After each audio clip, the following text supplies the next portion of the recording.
Hello student, welcome to the Gyan Adda. तो हमने बहुत सारी एंट्रीज़ कल डिस्कस करी थी, जिसमें हमने एसेट्स का सेल समझा था, हमने बैंक में डिपॉजिट करना same day, next day deposit करना, और ट्रेड डिस्काउंट, कैश डिस्काउंट, बहुत सारी एंट्रीज़ को डिस्कस किया था। तो अब जो है हम अपने इस प्रोसेस को आगे लेके चलते हैं, जिसमें हम नेक्स्ट एंट्री को समझ रहे हैं कि देखिए यहाँ पर 20 अप्रैल को एक एंट्री है जिसमें जो Z है वो इंसॉल्वेंट हो गया है, और उससे जो है हमें 40 पैसा इन अ रुपी कैन बी रिसीव, वो बोल रहा है। वो कह रहा है कि Z एक हमारा डेटर था जिसने हमें पेमेंट करनी थी। हम देख सकते हैं 10,000 रुपीज़ पेमेंट करनी थी, और उसने एक बार पेमेंट करी भी हमें। कितनी पेमेंट करी? उससे चेक मिला हमें 2,000 रुपीज़ का। उसने पूरी पेमेंट नहीं करी, सिर्फ 2,000 की, यानी 8,000 अभी भी उसके अकाउंट में हमारा बैलेंस बनता है। अब 8,000 ही तो बनता है, पहले हमने डेबिट करा था 10,000 से। जब हम उससे चेक रिसीव हो गया था, और चेक देखिए यहाँ पर रिसीव हुआ था हमें कब? 10th को, और हमने डिपॉजिट कराया था 12th को। तो हमने पहले cash account debit to Z entry बनाई थी, यानी टू Z। अभी हम Z को समझ रहे हैं, तो पहले Z डेबिट था, अब टू Z है, यानी वो क्रेडिट है, यानी उसका बैलेंस कितना हो गया? 8,000 रुपीज़। तो 8,000 रुपीज़ में से वो कह रहे हैं सिर्फ 40 पैसा मिलेगा, क्योंकि वो इंसॉल्वेंट हो गया। इंसॉल्वेंट का मतलब ही is not able to pay any amount. वो अपने जो उसका ड्यूज़ है वो क्लियर करने के लिए एबल नहीं है। उसकी हमें जो प्रॉपर्टी है उसकी सारी रिलीज़ कर ली है, जहाँ जहाँ पेमेंट करनी थी वो करवा दी है, और उसके बाद सिर्फ उसके पास इतना ही पैसा बचा है कि उसने जितना आपका पेमेंट करना था उसमें से इना रुपी का मतलब अगर 1 रुपया उसको आपका देना था तो उसमें से वो सिर्फ 40 पैसा ही दे सकता है। तो यहाँ उसको 80 था, आपके 8,000 रुपीज़ देने हैं, तो 8,000 मल्टीप्लाई 0.40, तो वो आपका इतना ही पेमेंट कर सकता है, और बाकी आप ये मान के चलो कि आपका पैसा डूब गया, अब वो आपको रिकवर नहीं होगा। ठीक है, तो यहाँ पर उसके कहने का मतलब है, तो आप कैसे एंट्री बनाएंगे? अब कैश अकाउंट डेबिट, क्योंकि आपको कितना पैसा मिल पा रहा है? कैश तो मिल रहा है ना, पूरा आपका जो है वो डूबा नहीं है, पूरा बैड डेट्स नहीं हुआ है। बैड डेट्स टर्म का मतलब है we are not able to recover any amount, our amount gone debt, our amount gone debt. हमारी जो अमाउंट है वो सारी की सारी डूब गई है। ठीक है, तो देखिए कैश कितना मिल रहा है? 8,000 मल्टीप्लाई बाय 40। मैं आपको एंट्री भी दिखा देती हूँ इसकी। देखिए 8,000 मल्टीप्लाइड बाय 0.40, तो देखिए 3,200, और बेड डेट्स कितना हो रहा है? 4,800 का, क्योंकि उसका टोटल बैलेंस है 8,000 का, जिसमें से 3,200 तो हमें रिकवर हो रहे हैं। बाकी का जो बैलेंस है 4,800 रुपीज़ का, वो क्या हो गया है? बेड डेट हो गया है, वो हमें रिकवर नहीं हो पा रहा है। ठीक है, अब नेक्स्ट एंट्री की ओर हम मूव कर रहे हैं कि 22 अप्रैल को हमने गुड्स परचेज किया है गोपाल से, और हमने पेमेंट कैसे करी है? बाय चेक करी है। गोपाल से हमने गुड्स परचेज किया और पेमेंट बाय चेक करी है, तो हम क्या एंट्री बनाएंगे? Purchase account debit. क्यों? यहाँ पर देखिए वो आपको कंफ्यूज कर रहा है। आप देखेंगे यहाँ पर तो गोपाल का नाम दे रखा है, यानी ये क्रेडिट में एंट्री है आपका। इसका मतलब आप ये एंट्री बना देंगे purchase account debit to Gopal. नहीं, देखिए यहाँ पर अगर वो नाम लिखने के बाद बोल देता है पेड बाय कैश या चेक, तो इसका मतलब है पेमेंट हुई है, वो हमारी कैश ट्रांजेक्शन है। यहाँ पर उसने कैश ना देके उसे एक चेक दे दिया, यानी बैंक अकाउंट क्रेडिट हो जाएगा, क्योंकि पैसा कहाँ से जा रहा है? बैंक से, और आ क्या रहा है हमारे पास? गुड्स आ रहा है। तो purchase account debit to bank account. ठीक है, आपको एंट्री समझ। अगर आपको कोई भी एंट्री में दिक्कत आती है कि मैम यहाँ पर डेबिट क्यों हो रहा है, ये एंट्री क्रेडिट क्यों हो रही है, तो you are all free to ask your queries. ठीक है ना। तो देखिए यहाँ पर डेबिट और ये अकाउंट बैंक अकाउंट हो गया क्रेडिट। अब नेक्स्ट एंट्री जो आई है हमारी 24 अप्रैल को, 24 अप्रैल को वो बोल रहा है कि sold half of the goods to Chandrakant. अब हम कौन सा गुड्स जो है वो ये करें कि कौन सा गुड्स उसने सेल किया है। तो यहाँ पर देखिए उसने ये वाली एंट्री के जस्ट बाद बोल दिया कि उसने हाफ ऑफ द गुड्स, जो उसने अभी परचेज किया था गुड्स गोपाल से, उसका हाफ जो है उसने चंद्रकांत को भेज दिया। उसने कुछ नहीं बोला है, तो हम यही मान के चल रहे हैं कि ऊपर जो उसने गुड्स परचेज किया है ना अभी अभी रिसेंट, उसका आधा पार्ट उसने प्रॉफिट पे भेज दिया है। ठीक है ना। तो देखिए आधा पार्ट उसने, यानी half of the goods purchase का मतलब क्या हुआ कि उसने 8,000 का जो गुड्स खरीदा था उसका हाफ 4,000 उसने 30% प्रॉफिट पे, यानी 5,200 में, 4,000 प्लस 1,200 5,200 रुपीज़ में सेल कर दिया है। तो एंट्री क्या बन जाएगी? सेल क्रेडिट होगा, क्योंकि सेल हुआ है। और डेबिट क्या होगा, चंद्रकांत डेबिट हो जाएगा हमारा, Chandrakant debit to sales account 5200 rupees से एंट्री बन जाएगी हमारी। ठीक है, अब आप देखिए, आप 25 अप्रैल में आ जाइए। Proprietor withdraw for private use 2000 rupees from office and 8000 rupees from bank. Proprietor ने अपने पर्सनल यूज़ के लिए पैसा निकाला है, 2000 रुपये तो उसने ऑफिस से निकाले हैं और बाकी के 8000 रुपये बैंक में है। बैंक अकाउंट आपका है, आपका पर्सनल भी तो बैंक अकाउंट होता है। उसने बोला जो अगर हम बिजनेस से कोई पैसा विड्रॉ कर रहे हैं तो वो ड्राइंग्स में कवर होता है। अगर हम बिजनेस से कोई पैसा जो है देखिए यहाँ पर वो निकाल रहे हैं तो वो ड्राइंग्स में कवर होता है। यहाँ देखिए ड्राइंग्स अकाउंट डेबिट 5000 टोटल कितना है, और अगर हम बिजनेस से कोई पैसा नहीं निकाल रहे हैं तो वो हमारा ड्राइंग्स में कवर नहीं होता। बैंक अकाउंट किसका है, बैंक अकाउंट उसका भी है। अगर उन्होंने यहाँ लिखा होता कि सेविंग अकाउंट से वो निकाल रहा है, अगर उन्होंने यहाँ लिखा होता सेविंग अकाउंट से वो बैंक से निकाल रहा है, तो इसका मतलब होता कि वो उसका पर्सनली वो निकाल रहा है, उससे कोई मतलब नहीं होता, आप उसे ड्राइंग्स में डेबिट नहीं करते। लेकिन यहाँ पर उसने बोला कि 2000 तो वो ऑफिस से निकाल रहा है, ऑफिस से तो कैश में ही निकाल के लाएगा ना, ऑफिस से तो कैश। और अगर चेक वर्ड निकला होता तो आप पहले बैंक जाते, बैंक से चेक वाली एंट्री विड्रॉल वाली बनाते और फिर यहाँ पर डालते। लेकिन उसने बोला कि उसने जो विड्रॉ किया है वो ऑफिस से किया है 2000, यानी कैश में किया है उसने 2000 और बाकी बैंक से किया है। यहाँ पर इस एंट्री का ये मतलब है, क्योंकि उसने ये कोई मेंशन नहीं किया है कि सेविंग से। अगर आप ऑफिस से कुछ भी पैसा निकालते हैं, बिजनेस से कुछ भी पैसा निकालते हैं, बिजनेस इंक्लूड बिजनेस का कैश, बिजनेस इंक्लूड बिजनेस का बैंक, ठीक है। लेकिन अगर यहाँ पर उसने मेंशन किया होता पर्सनल सेविंग अकाउंट तो ये ड्राइंग्स में कवर नहीं होता, ठीक है। तो 2000 plus 3000 drawings account debit, 5000 to cash, drawings is an expense, तो ऑल एक्सपेंसेस आर डेबिट, तो to cash cash account credit और टू बैंक अकाउंट 3000 रुपीज़, ठीक है। अब आप यहाँ पर नेक्स्ट एंट्री की ओर मूव कर सकते हैं। 30 अप्रैल को सैलरी पे की गई है मोतीलाल को चेक से, salary is an expense, salary debit हो जाएगी और गया क्या है हमारे पास से बैंक, तो 2000 सैलरी डेबिट टू बैंक, जहाँ जहाँ चेक वर्ड होगा वहाँ पर बैंक वर्ड क्रेडिट होगा या डेबिट होगा।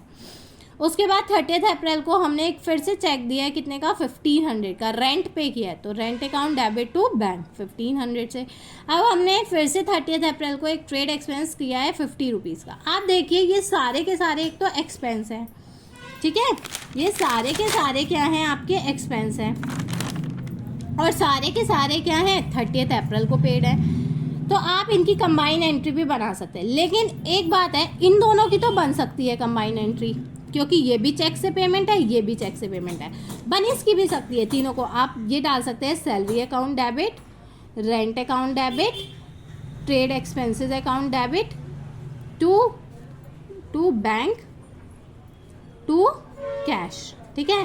ट्रेड एक्सपेंस कितना था तुम्हारा 500 रुपीज़ का और कैश में भी 500 जाएंगे क्योंकि वो कैश में पेमेंट है, और चेक में दो अमाउंट जाएंगी, बैंक में 1500 वाली और 2000 वाली, यानी 3500 बैंक में जाएगी। तो इस तरीके से आप इसकी एक कंबाइन एंट्री भी कर सकते हैं, या आपकी मर्जी आप डिफरेंट एंट्री भी बना सकते हैं। क्यों कर रहे हैं हम, एक तो सेम डेट है, और अगर ये भी बैंक से ये वाली अमाउंट भी हमारी चेक के थ्रू पेमेंट होती तो और इजी हो जाता, सिर्फ क्रेडिट में एक बैंक ही आता, तीनों एक्सपेंसेस डेबिट, और भी कोई एक्सपेंस होता तो वो भी debit to bank account, club एक अमाउंट जमा होकर बैंक अकाउंट में हो जाती है हमारी, ठीक है। तो आप देखिए मैंने आपको सारी एंट्रीज ये समझा दी है, आप इसको अच्छे से देख लीजिए। अगर आपका मन है तो आप इसका स्क्रीनशॉट लीजिए और एक बार खुद से इसे सॉल्व करके देखिए। You can find this question in your books too, ठीक है ना। तो देखिए आप इसका भी स्क्रीनशॉट ले सकते हैं अगर कोई आपको अपनी एंट्री जो लगती है मिसमैच लग रही है, अगर आपको लग रहा है कि मैंने ये एंट्री नहीं करी है और ये एंट्री होनी चाहिए थी, तो इस तरीके से। और जो भी क्वेश्चन में वर्किंग नोट की रिक्वायरमेंट है आप उसमें वर्किंग नोट ज़रूर देंगे, ठीक है। तो आप इस तरीके से स्क्रीनशॉट भी ले सकते हैं, क्वेश्चन का भी और आंसर का भी। तो guys go and please subscribe my channel.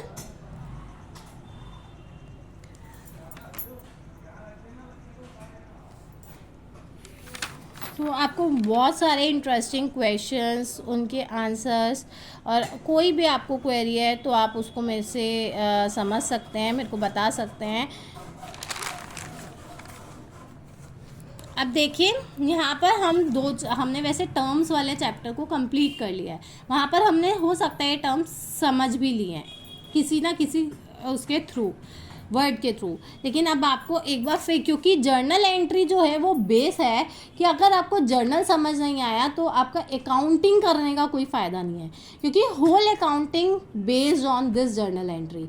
सिर्फ इसके लिए नहीं बात करें, क्योंकि इसमें तो आप आगे कैश, इस जर्नल एंट्री से तो 11th के जितने भी आगे के वो पढ़ेंगे आप हैं ही हैं, क्योंकि जर्नल से ही लेजर बनेगा, कैश बुक बनेगी, अगर आपका ट्रायल बैलेंस बनेगा, आपकी जो है बैलेंस शीट बनेगी। लेकिन 12th में अगर आप पार्टनरशिप आपको नहीं भी चाहिए तो उसके लिए भी जर्नल बेसिक आपको एक तो वो 3 गोल्डन रूल्स आने चाहिए जो मैंने आपको प्रीवियसली समझा दिए हैं, वो समझ आने चाहिए।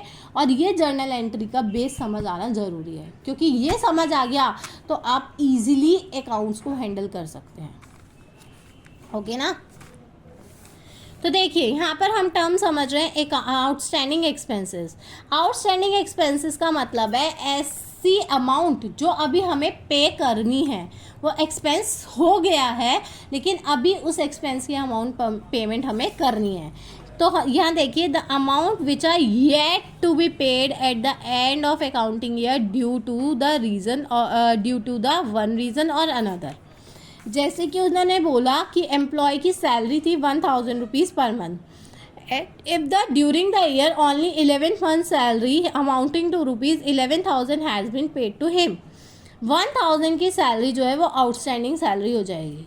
कैसे कि तुम सैलरी जो होती है कभी भी मंथ एंड होते ही नहीं दी जाती है, हर बंदे की सैलरी जो है उसको नेक्स्ट मंथ ही दी जाती है। जब आप सैलरी देखेंगे ना तो आपको दिखाई तो पूरी 12 मंथ्स की देगी, लेकिन जो अप्रैल मंथ के स्टार्टिंग में आपको सैलरी मिली होगी ना, वो मार्च की सैलरी मिली होगी। मार्च की सैलरी अप्रैल में, अप्रैल की मई में, मई की जून में, इस तरीके से। मतलब हो सकता है मंथ के सेकंड, आपके अगले मंथ की सेकंड को ड्यू मिलती है, वो आपके बैंक अकाउंट में आती है, 5 को आती है, लेकिन ड्यू महीना ख़त्म होते ही हो जाती है। आपने अपना पूरा महीना काम कर लिया, आपकी ड्यू हो गई, यानी आपका पैसा इतना बनता है, आपको मिलना चाहिए। लेकिन रिसीव वो आपको कब हो रही है, वो डिपेंड करता है आपके उनका सिस्टम पे कि अगले महीने की 5 को आपके अकाउंट में आती है, 2 को आती है, विद इन वीक आती है, कब आती है। लेकिन आपने अपना काम कर लिया, इसलिए वो आपकी ड्यू हो गई है सैलरी, आपका इतना पैसा बन रहा है।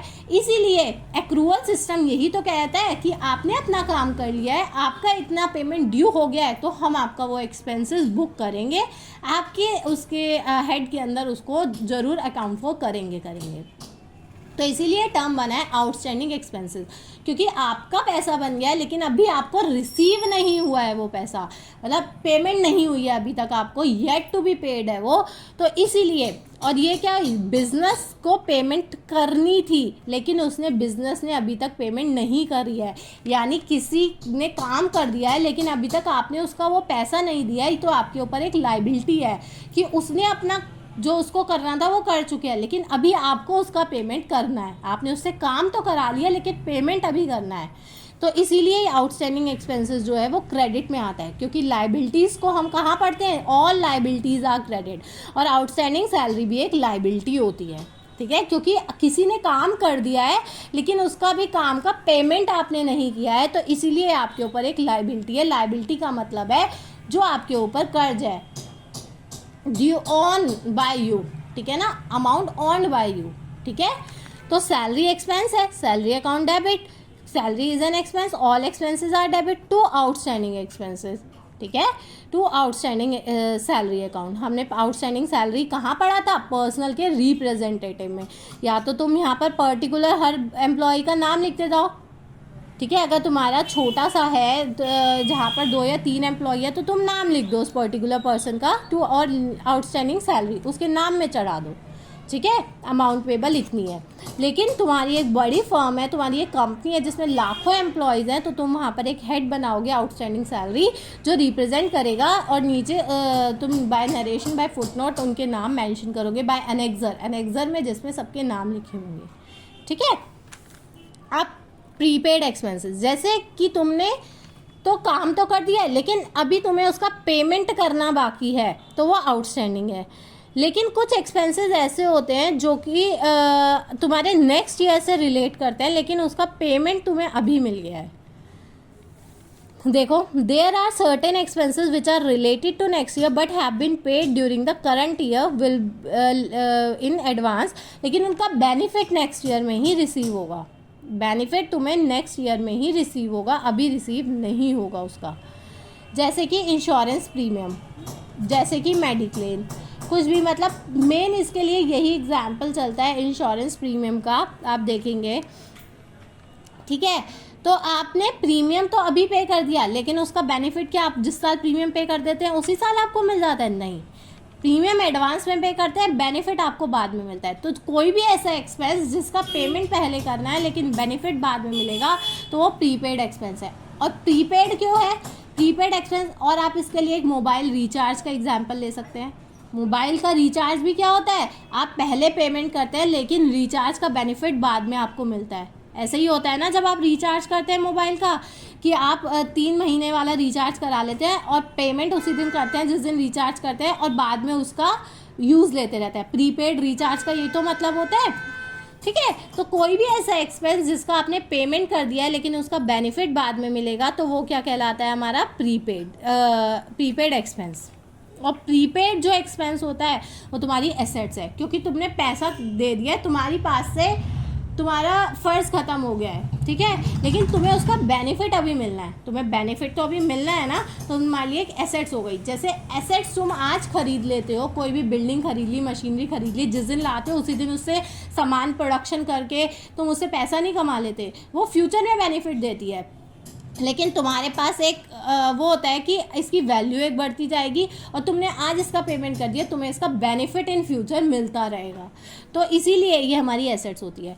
तुम्हें पेमेंट बाद में मिलेगी तो वो लायबिलिटी है, तुमने अपना लेबर दे दिया लेकिन पेमेंट बाद में मिलेगी तो लायबिलिटी है। बिजनेस के पॉइंट ऑफ व्यू से यहाँ देखना है। लेकिन तुमने कोई एसेट्स खरीद लिया है लेकिन उस पेमेंट उसकी कर दी है, वो तुम्हें फ्यूचर में मिल जाएगी, बेनिफिट फ्यूचर में मिल जाएगा, तो वो तुम्हारे लिए एसेट्स है, क्योंकि तुम्हारी तरफ से एडवांस चला गया है, तुम्हें बेनिफिट मिलेगा, तुम्हारी साइड से एडवांस चला गया। तो देखिए, पहले तुमने पेमेंट करी 1200 rupees, it paid on 1 July for 1 year. तुमने 1 जुलाई को पूरे 12 महीने के लिए पेमेंट कर दी। 1 जुलाई से तो कितने महीने बैठते हैं 31 मार्च तक? 9 महीने। लेकिन तुमने पूरे साल की पेमेंट कर दी। कितनी पेमेंट कर दी? Insurance premium account debit, insurance premium expense है ना, टू कैश, तुमने तो पूरी पेमेंट कर दी अपनी 1200 रुपीज़ की। लेकिन 3 महीने की पेमेंट जो है तुमने एडवांस में करी ना। इसका मतलब 1 जुलाई को अगर तुमने पूरे साल की पेमेंट करी है, यानी तुमने 1 जुलाई को जो पेमेंट करी है वो तुमने कब तक की कर दी है? 30 जून तक की। 12 महीने की पेमेंट का मतलब है जुलाई, अगस्त, सितंबर, अक्टूबर, नवंबर, दिसंबर, जनवरी, फरवरी, मार्च, अप्रैल, मई, जून, यानी आगे के नेक्स्ट ईयर के 3 मंथ्स की पेमेंट भी तुमने अभी कर दी है। यही तो मतलब हुआ। तो नेक्स्ट के 3 मंथ के लिए वो क्या, तो देखिए आपका जो टोटल एक्सपेंस है वो 1200 रुपीज़ का है, ठीक है। और ये 12 मंथ्स की पेमेंट है 1200 रुपीज़। हमें कितनी एडवांस चाहिए? हाँ, एडवांस सिर्फ कितना दिया है हमने? 3 मंथ्स का, तो 3 मंथ्स की निकाल लेंगे। इस तरीके से प्रीपेड एक्सपेंस आपका कैलकुलेट होता है। तो ये आपका आ गया 300 रुपीज़, ठीक है। आपने जो पेमेंट करी वो तो पूरे साल की कर दी, जुलाई नेक्स्ट के जून तक की कर दी है। लेकिन जो 31 मार्च के बाद तो नेक्स्ट फाइनेंशियल ईयर स्टार्ट हो जाएगा, तो 1 अप्रैल टू 30 जून वो क्या हो जाएगा? Prepaid expense. और प्रीपेड एक्सपेंस क्या होता है? हमारा डेबिट होता है। तो prepaid expense account, insurance account यहाँ क्रेडिट क्यों हुआ है? क्योंकि हमने पूरे 1200 रुपीज़ इंश्योरेंस अकाउंट में पहले डेबिट कर दिए हैं।